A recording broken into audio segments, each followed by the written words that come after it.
amigos telespectadores da Rede Vida de televisão e do programa Páginas Difíceis da Bíblia. É sempre prazeroso, espero eu, e edificante, num domingo, que é dia do Senhor, dia consagrado especialmente a Deus e ao Cristo ressuscitado, estudar ou aprofundar-se numa página bíblica, ainda que seja por pouco tempo, que é o tempo que nos é permitido falar nesta rede de televisão. Mas acredito que a nossa voz atinja todo o Brasil e muitos lares a escutem e a tragam para dentro do próprio coração. Bom dia, Padre Fernando, bom dia a você que dominicalmente nos acompanha aqui na Rede Vida de televisão, através do nosso encontro, programa Páginas Difíceis da Bíblia. Padre, é, no fundo, uma palavra de gratidão. Sabe o Senhor que muitas pessoas que habitualmente vão à missa das 8 da manhã, geralmente a primeira missa, muitas delas têm mudado o horário da missa para nos acompanhar aqui no programa, porque tem dificuldade de lidar com a internet. Os nossos programas também se encontram na página do YouTube. Tanto a Rede Vida como o Padre Saraiva no seu canal tem este compromisso bonito de sempre passar adiante o nosso programa. E tantos Mas você padres, está falando do Brasil inteiro, em geral, ou de São Paulo? Em geral, do Brasil inteiro. Mas aqui eu falo de paroquianos que não vêm mais à missa das 8, a nossa primeira missa, lá no Imaculado Coração de Maria, para acompanhar-nos no nosso horário entre as 7h30 e as 8 da manhã. Veja a responsabilidade que temos nós. Exatamente.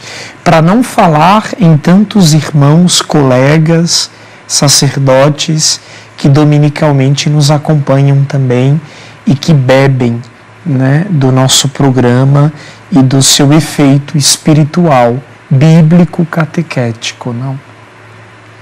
Deu graças, né? Deu graças a Deus. Exatamente. Bem, o tema hoje seria a conversão de Cornélio. Ela está estreitamente ligada com o acontecimento de Tabita na casa de Simão Curtidor, bem junto ao mar. Quando eu levo peregrinos à Palestina, a nossa peregrinação, normalmente a gente desce no aeroporto de Lod, Lida ou Lídia naquele tempo, e se vai para um hotel. No dia seguinte, refeitos da viagem, iniciamos a peregrinação.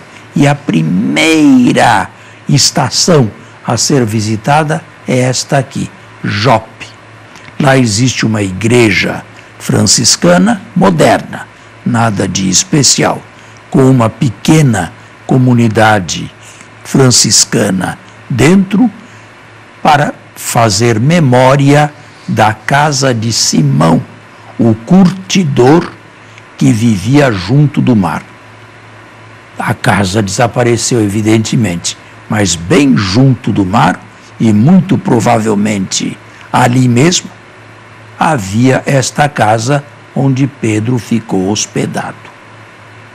Certo? Jope, que é uma cidade que tem uma tradição de mais de 2.000 anos, quase 2.500 anos. Era o porto natural marítimo das embarcações que vinham para a Palestina, da Europa. Tel Aviv, como tal, eu disse, não existia ainda. Bem junto ao mar. A topografia, eu digo para todos, é a mesma. O que vocês estão vendo aqui, tirando os arranha-céus aí da cidade de Tel Aviv, tirando essa parte moderna, é bem o que era então. A topografia não se modificou.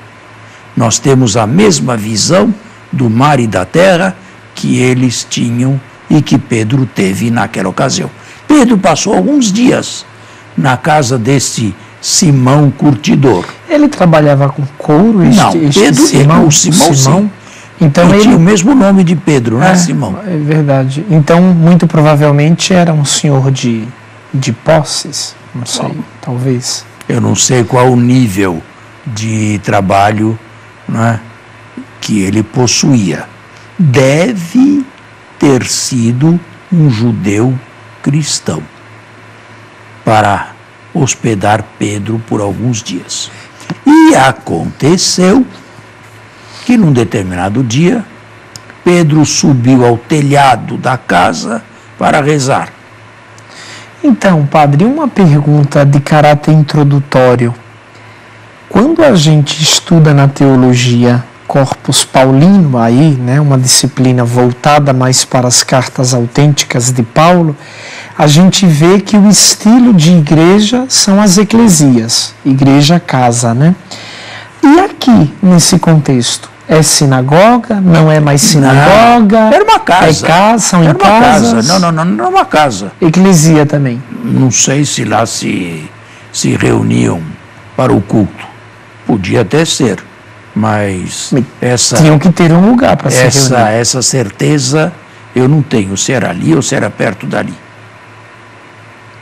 Bem, Pedro subiu ao telhado da casa, quer dizer, a parte de cima da casa, para rezar. Era por volta do meio-dia. E diz Lucas, ele teve fome. E, com a fome, teve uma visão. Um lençol caído do céu, com todos os animais puros e impuros dentro. E uma voz: Pedro, mata e come. Jamais, Senhor, jamais entrou coisa impura na minha boca. E a voz: o que Deus purificou, tu não chames de impuro. Mas leia o texto, por favor. Capítulo 10, versículo 1. Vivia em Cesareia um homem chamado Cornélio, centurião da corte itálica. Era piedoso e temente a Deus. Com toda a sua Cesareia estava a uns 60, 70 quilômetros ao norte de Jope. Dava muitas esmolas ao povo judeu e Bem orava. no estilo de Lucas, ser misericordioso. E orava constantemente a Deus. Ele viu claramente em visão, cerca da 9ª do dia, o anjo do Senhor entrando em sua casa e chamando-o: Cornélio. Fixando os olhos nele, cheio de temor, perguntou-lhe: que há, Senhor? E o anjo lhe disse: tuas orações e tuas esmolas subiram até a presença de Deus, e ele se lembrou de ti. Agora, pois, envia alguns homens a Jope e manda chamar Simão, cognominado Pedro. Ele está hospedado na casa de certo Simão, curtidor, junto ao mar. Assim que se retirou o anjo que lhe falara, Cornélio chamou 2 de seus empregados, bem como um soldado piedoso, daqueles que estavam a seu serviço. Explicou-lhes tudo e enviou-os a Jope. No dia seguinte, enquanto caminhavam e estando já perto da cidade, Pedro subiu ao terraço da casa, por volta da 6ª para orar. Meio-dia.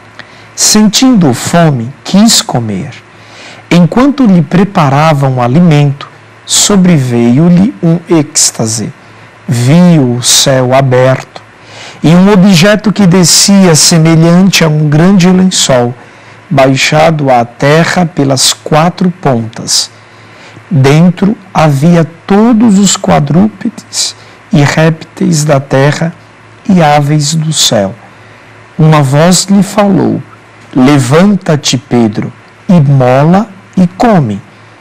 Pedro, porém, replicou: de modo nenhum, Senhor, pois jamais comi coisa alguma profana e impura. De novo, pela segunda vez, a voz lhe falou: há alguma coisa profana ao que Deus purificou? Perdão, não chames tu de profano. Sucedeu isto por 3 vezes, e logo o objeto foi recolhido ao céu.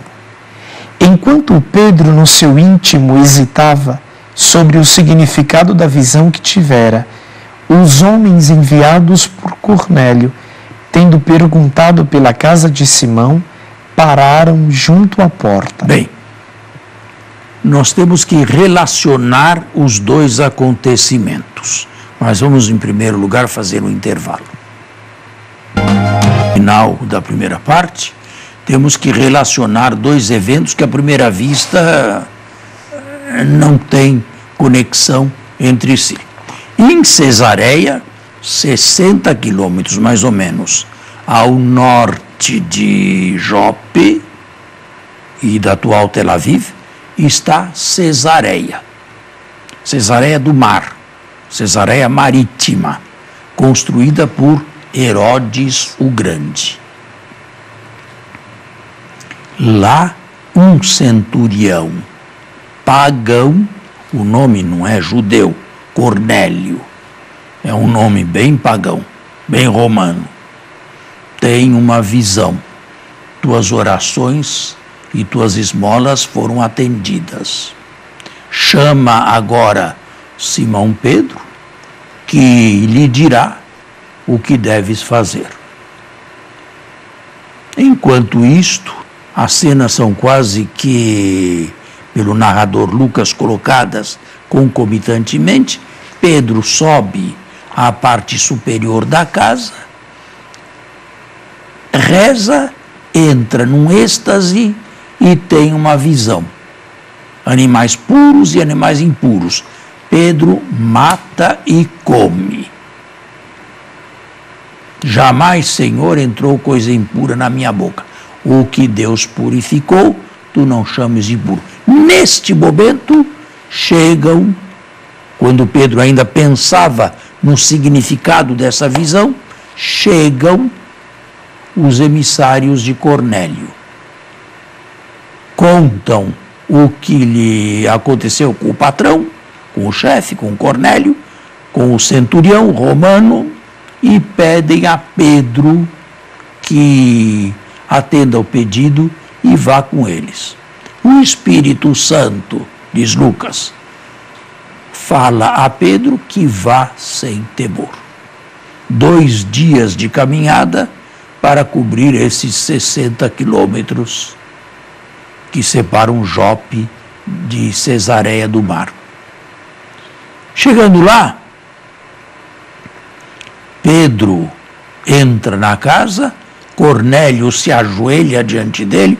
Não, eu sou um homem como tu, é a Deus quem deves adorar. E Cornélio lhe explica tudo o que lhe aconteceu. Aí Pedro recebe o sentido simbólico da visão.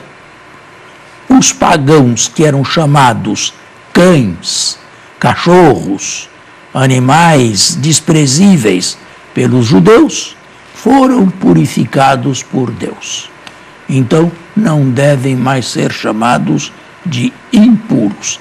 É o salto da barreira do judaísmo para o helenismo. Então, aqui se põe fim àquela, eu diria, discriminação religiosa que havia da parte dos judeus para com os pagãos. Exatamente. É o fim. Mas agora, convinha, para Lucas, convinha que quem oficialmente abrisse as portas para os pagãos, para nós, fosse Pedro e não Paulo. O grande continuador, o que abrirá tantas outras portas, será Paulo. Mas Lucas quis que o primeiro dos 12 oficialmente desse essa oportunidade e Pedro a recebeu como tarefa. Embora tenha sido Felipe um diácono, um servidor de segunda ordem, quem tenha batizado o eunuco, no capítulo 8 dos Atos. Mas né? Lucas não deu uma importância muito grande àquela narração, porque quer dar uma imensa importância a esta aí. Se por um lado Pedro, na sua liderança, abrir ou fechar as portas. Se por um lado para Lucas convinha a Pedro abrir oficialmente as portas do cristianismo nascente, por outro lado convinha também que o primeiro pagão a ser oficialmente recebido e não mais ser considerado impuro fosse uma autoridade do mundo romano, um centurião. Ou um pagão. Um pagão, porque Cornélio era pagão. Mas boa índole, centurião, né? De boa índole, talvez, alta, até, né? talvez até um temente a Deus. Isso é, daqueles que escutavam a palavra de Deus, daqueles que frequentavam de longe a sinagoga, daqueles que rezavam, enfim, homem de boa vontade, homem sincero, reto e de coração aberto para Deus. Claro, era um pagão. E aí está o primeiro pagão. Pode continuar. Posso? No versículo 18 ainda do capítulo 10. Chamaram e se informaram se era ali que se hospedava Simão, cognominado Pedro. Entretanto, meditando ainda Pedro sobre a visão, disse-lhe o Espírito: alguns homens estão aí à tua procura. Desce, pois, e vai com eles sem hesitação, porque fui eu que os enviei. Descendo então Pedro ao encontro desses homens, disse: a quem me entendes? Sou eu a quem procurais. Qual o motivo da vossa vinda? E responderam: o centurião Cornélio, homem justo e temente a Deus, de quem toda a nação judaica dá bom testemunho, recebeu de um santo anjo o aviso para chamar-te à sua casa, para ouvir as palavras que tens a dizer. Convidando-os então a entrar, deu-lhes hospitalidade. No dia seguinte, levantou-se e partiu com eles. Alguns dos irmãos que eram de Jope acompanharam-no mais um dia e entrou em Cesareia. Cornélio aguardava-os e havia convidado seus parentes e amigos mais íntimos. Quando Pedro estava para entrar, Cornélio saiu-lhe ao encontro e prostrou-se a seus pés, adorando-o. Mas Pedro reergueu, dizendo: levanta-te, pois eu também sou apenas homem. E falando amigavelmente com ele, entrou. Encontrando muitos ali reunidos, assim lhes falou: bem sabeis que é ilícito ao judeu reconciliar-se com um estrangeiro ou mesmo dirigir-se à sua casa. Mas Deus acaba de mostrar-me que a nenhum homem se deve chamar de profano ou impuro. Ele compreendeu a visão simbólica de Jope. E ao mesmo tempo pôs fim a um dos grandes preceitos do Levítico, a lei do puro e do impuro. Referindo-se aos pagãos. Por isso, vim sem hesitar, logo que chamado. Pergunto, pois, por que razão me chamastes?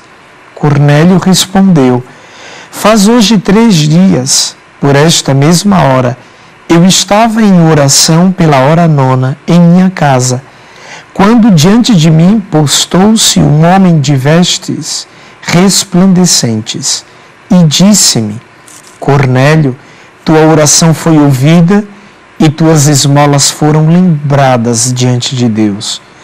Manda, pois, alguém a Jope, chamar Simão, cognominado Pedro. Ele está hospedado em casa de Simão, o curtidor, à beira-mar.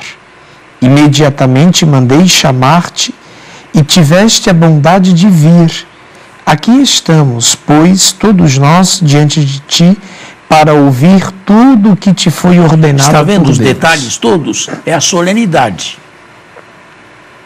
Como isso é dito com detalhes? Que faltou na conversão do etíope. Ou seja, o narrador quis dar prioridade a esse Lucas. fato. Exatamente. O 34. Tomando então a palavra, Pedro falou: dou-me conta em verdade que Deus não faz acepção de pessoas, mas que em qualquer nação quem o teme e pratica a justiça lhe é agradável. Tal é a palavra que ele enviou aos israelitas, dando-lhes a boa nova da paz por Jesus Cristo, que é o Senhor de todos. Sabeis o que aconteceu por toda a Judéia. Jesus de Nazaré, começando pela Galileia depois do batismo proclamado por João, como Deus o ungiu com o Espírito Santo e com poder, e ele passou fazendo o bem e curando a todos os que estavam dominados pelo diabo, porque Deus estava com ele. E nós somos testemunhas de tudo o que fez na região dos judeus e em Jerusalém. Ele, a quem, no entanto, mataram, suspendendo-o ao madeiro. Mas Deus o ressuscitou ao terceiro dia e concedeu-lhe que se tornasse visível, não a todo o povo, mas às testemunhas anteriormente designadas por Deus, isto é, a nós que comemos e bebemos com ele, após sua ressurreição dentre os mortos. E ordenou-nos que proclamássemos ao povo e dessemos testemunho de que ele é o juiz dos vivos e dos mortos, como tal constituído por Deus. Dele, todos os profetas dão testemunho de que, por meio de seu nome, receberá a remissão dos pecados todo aquele que nele crer. Bem, esse é um longo discurso criado por Lucas, evidentemente, mas colocado na boca de Pedro, com tudo aquilo que servia a Lucas para a transmissão do querigma para um pagão, Cornélio, um romano, certo? Nós temos que encerrar o nosso programa para continuar na próxima semana, se Deus quiser. Muito obrigado pela audiência e a todos boa semana. A você e a sua família, um abençoado, santo e fecundo domingo.